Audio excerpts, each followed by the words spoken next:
गजा में चल रही हमास इसराइल जंग के बीच इसराइल ने एक बार फिर हमास को निशाना बनाया। इस बार गजा में नहीं बल्कि गजा से बहुत दूर एक अरब मुल्क कतर में टारगेट पर थी हमास की पॉलिटिकल विंग और हमास के वो लीडर जो इस वक्त इसराइल के साथ बातचीत कर रहे हैं कतर की मीडिएटरशिप में। जब यह हमला हुआ उस वक्त हमास के लीडर अमेरिका के जरिए सुझाए गए सीजफायर के प्रस्तावों पर चर्चा कर रहे थे। अब तक की जानकारी के मुताबिक इसराइल के इस हमले में किसी भी हमास लीडर की मौत की खबर नहीं है। ये एक टारगेट किलिंग थी लेकिन कामयाब नहीं हो पाई। अभी तक की जानकारी के मुताबिक यही पुष्टि हो पाई है। यह हमला न सिर्फ कतर की सुरक्षा को सीधी चुनौती है बल्कि गजा में युद्ध खत्म करने और बंधकों की रिहाई के लिए चल रही बातचीत को भी खतरे में डाल सकता है। हमले के बाद दोहा के आसमान में काले धुएं के गुबार उठते देखे गए। अब इस हमले को लेकर तरह तरह के कयास भी लग रहे हैं। इसराइल के इस कदम पर मिडिल ईस्ट के जानकार कहते हैं, दरअसल जब भी किसी भी जंग में सीज फायर की बात होती है इसराइल उसमें डिस्टरबेंस क्रिएट कर देता है। इस बार तो अमेरिका का प्रस्ताव था और हमास ने अपनी तरफ से सीज फायर की हामी भर भी दी थी। उसी पर चर्चा कर रहे थे हमास के नेता और इसराइल ने फिर टारगेट किलिंग कर दी। जानकार मानते हैं कि दरअसल इसराइल चाहता ही नहीं कि जंग बंदी हो। आरोप लगता है कि जंग और तनाव इसराइल में नेतन्याहू सरकार को मजबूती देता है।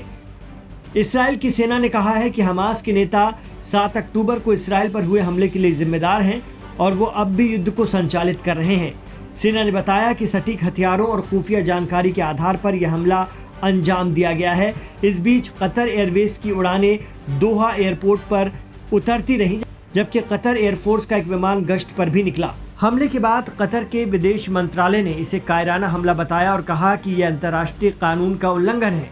कतर ने चेतावनी दी है कि वो अपनी सुरक्षा और संप्रभुता पर इस तरह के हमले बर्दाश्त नहीं करेगा, लेकिन इसराइल अरब देशों को वैसे भी कोई तवज्जो नहीं देता है। उसने तो ईरान में हमास के पॉलिटिकल विंग चीफ इस्माइल हानिया का कत्ल कर दिया था। मार्च 2025 में तो इसराइल ने हमास के साथ सीजफायर समझौते के बावजूद गजा पर यह कहते हुए हमला शुरू कर दिया था कि हमास एक बार में उसके सारे बंधक छोड़ दे, जबकि शर्त यह थी कि बंधकों के बदले इसराइल फिलिस्तीनी कैदी छोड़ेगा। लेकिन इसराइल उस समझौते से भी मुकर गया और तब से लेकर अब तक गजा पर हमलावर है।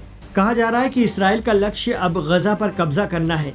यही वजह है कि हमास के साथ किसी भी तरह की सीजफायर की कोशिशों पर जानबूझकर वो पानी फेर देता है। इसराइल के इस कदम पर अरब देशों की क्या प्रतिक्रिया आती है देखना होगा, क्योंकि इसराइल ने अरब देशों पर भी हमले शुरू कर दिए हैं।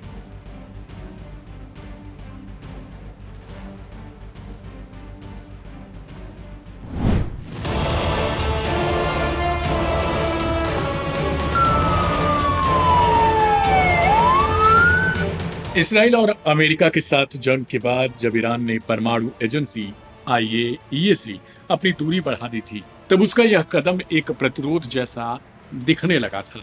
ईरान ने संधि को तोड़ते हुए एजेंसी को देश से बेदखल कर दिया था। लेकिन अब एक बार फिर ईरान ने अपने कूटनीतिक और रणनीतिक दृष्टिकोण से एक नया कदम उठाया है।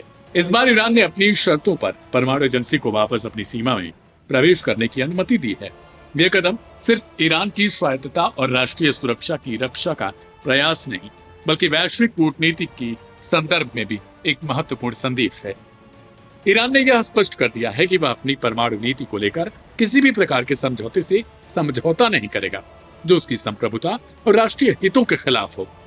हालांकि वह डिप्लोमेसी के रास्ते को पूरी तरह बंद नहीं करना चाहता। ईरान ने यह साफ कर दिया है कि वह परमाणु निरीक्षण की प्रक्रिया के लिए सहमत है, लेकिन यह प्रक्रिया सिर्फ उनकी शर्तों पर होगी।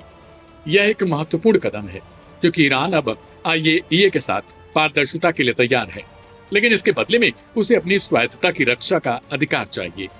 IAEA के महानिदेशक राफेल ग्रासी और ईरान के विदेश मंत्री अब्बास अरागची के बीच होने वाली आगामी बैठक में दोनों पक्ष परमाणु निरीक्षण प्रणाली में सुधार पर चर्चा करेंगे। इस बैठक में यह तय किया जाएगा कि कैसे ईरान अपनी परमाणु नीति के साथ साथ अंतर्राष्ट्रीय अपेक्षाओं को संतुलित कर सकता है। हालांकि ईरान इस बात को सुनिश्चित करना चाहता है कि किसी भी नए प्रोटोकॉल से उसकी संप्रभुता पर कोई समझौता न हो। ईरान के लिए यह एक जटिल संतुलन है। उसे अपनी परमाणु नीति को जारी रखते हुए वैश्विक दबाव का सामना भी करना है। साल 2015 के परमाणु समझौते के बाद जब अमेरिका ने इसे एक तरफा तोड़ दिया, ईरान को यह समझ में आया कि उसे अपनी परमाणु नीति और सुरक्षा के लिए पूरी तरीके से आत्मनिर्भर होना होगा। अमेरिका और इसराइल के साथ हुई जंग के दौरान ईरान ने यह अनुभव तो कर लिया कि उसकी परमाणु क्षमता को लेकर सतर्क रहना बेहद जरूरी है। इसके बाद ईरान ने अपने परमाणु कार्यक्रम को और अधिक सुरक्षित और नियंत्रित किया ताकि कोई भी बाहरी शक्ति उसकी संप्रभुता का उल्लंघन न कर सके। इसराइल के साथ संघर्ष के दौरान ईरान ने अपनी परमाणु सुरक्षा को अपनी सर्वोच्च प्राथमिकता के रूप में रखा। इसके परिणाम स्वरूप अब वह किसी भी बाहरी ताकत द्वारा अपनी सुरक्षा को चुनौती दिए जाने के खिलाफ सतर्क भी है। इस नए संदर्भ में ईरान अपनी परमाणु नीति को कड़े नियंत्रण में रखते हुए वैश्विक दबाव और सुरक्षा चिंताओं से भी निपटने की कोशिश कर रहा है। ईरान की परमाणु नीति के संबंध में सबसे बड़ा मुद्दा यूरोपीय देशों द्वारा लागू किया गया स्नैपबैक मैकेनिज्म है। यह प्रक्रिया एक तरह से संयुक्त राष्ट्र के प्रतिबंधों को फिर से लागू करने का एक तरीका है। अगर कोई देश ईरान पर यह आरोप लगाएगा कि उसने परमाणु समझौते का उल्लंघन किया है, ईरान ने इस तंत्र का विरोध किया क्योंकि यह उसके लिए एक बड़ी चुनौती बन सकता है। ईरान का कहना है कि यह प्रक्रिया उसके परमाणु कार्यक्रम को नियंत्रित करने का एक और औजार बन सकती है जिसे वह अपनी स्वतंत्रता के खिलाफ समझता है। ईरान ने यूरोपीय देशों से यह अपील की कि वे इस प्रक्रिया का दुरुपयोग न करें क्योंकि यह उसकी संप्रभुता को सीधी चुनौती देगा। ईरान की तरफ से यह स्पष्ट कर दिया गया कि वह परमाणु समझौते का पालन करने के लिए तैयार है, लेकिन यह समझौता उसकी सुरक्षा और स्वायत्तता से समझौता किए बिना होना चाहिए। ईरान के लिए परमाणु कार्यक्रम का उद्देश्य केवल शांति और ऊर्जा के उत्पादन से संबंधित है। ईरान ने कभी भी अपनी परमाणु क्षमताओं का उपयोग युद्ध या फिर आक्रामकता के लिए नहीं किया, जैसा कि वह शुरू से कहता आया है। ईरान की यह रणनीति एक सशक्त और समझदारी भरा कदम है। यह कदम दर्शाता है कि ईरान अपनी राष्ट्रीय सुरक्षा, संप्रभुता, क्षेत्रीय स्थिरता को सर्वोच्च प्राथमिकता देता है, लेकिन इसके साथ ही वह वैश्विक कूटनीति के जरिए अपने हितों की रक्षा भी करता है। ईरान ने यह साफ किया कि वह किसी भी समझौते को अपनी शर्तों पर स्वीकार करेगा, लेकिन अपनी स्वतंत्रता और सुरक्षा से किसी भी प्रकार का समझौता भी नहीं करेगा।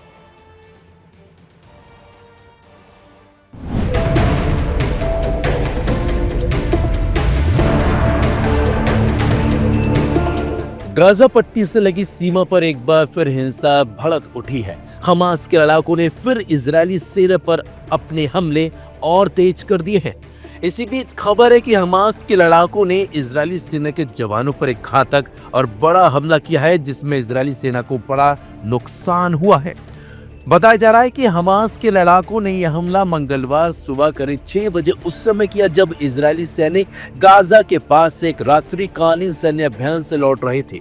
हमास ने पहले विस्फोटकों से एक टैंक को निशाना बनाया और फिर भारी गोलीबारी शुरू कर दी। आईडीएफ ने पुष्टि की है कि यह हमला 401 बख्तरबंद ब्रिगेड की एक टैंक यूनिट पर हुआ है जो ऑपरेशन के बाद बेस पर लौट रही थी।